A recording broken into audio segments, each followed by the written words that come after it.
ඔන්න එහෙනම් මාස ගානක් තිස්සේ අපේ ෆෑන්ස්ලා අපෙන් ඉල්ලපු එයාව ඔයාලට ඉස්සෙල්ලාම පෙන්වන්න තමයි මේ ලෑස්ති වෙන්නේ.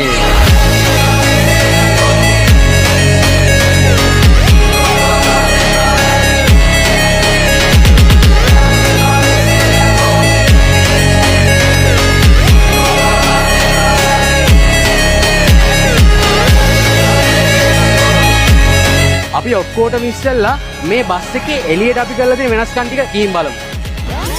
මේ විශේෂයෙන් කියන්න දෙයක් තියෙනවා. මේකට ඇවිල්ලා මේ ලොරි චැසි ෆෝම් කරනවා, ලේලන් බස් එකක් හදලා උඹලා මහ ලොකුවට පෙන්වන්න හදනවා. ඒ වගේ දේවල් කියන කට්ටිය නම් මේ කමෙන්ට් සෙක්ෂන් එකට අපි බලාපොරොත්තු වෙන්නේ නැහැ. මොකද මේ බස්ෙන් අපි පෙන්වන්න හදන්නේ ලංකාවේ අපේ කොල්ලන්ගේ තියෙන නිර්මාණශීලීත්වය මිසක් ලේලන් බස් ෆෝම් කිරිල්ලක් නෙමෙයි. ඉතින් ඒ හැඟීමෙන් බලන්න පුළුවන් අය විතරක් මේ වීඩියෝ එක ඉවරනකම් බලන්න. ඉතින් ලංකාවේ පළවෙනි වතාවට තමයි මේ විදියට ලේලන් බස් එක මූණ සම්පූර්ණයෙන්ම මොඩිෆිකේෂන්ස් කරේ.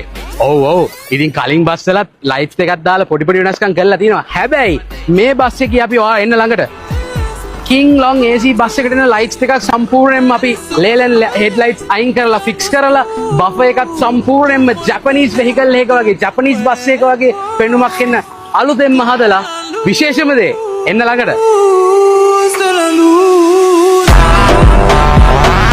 කොහොමද ෂෙල්ල ගැරන විදිය මේ ඔක්කොම ලංකාවේ අපේම කොල්ලොන්ගේ අතින් හැඩවෙච්ච නිර්මාණ. ඉතින් සයිඩ් බොඩි එක ගත්තොත් ලංකාවේ පළවෙනි වතාවට තමයි මේ විදියට silver white to tone full stiff එකක් ආවේ. මේ දවස්වල බස් වල සුදු යකඩ බල්බ්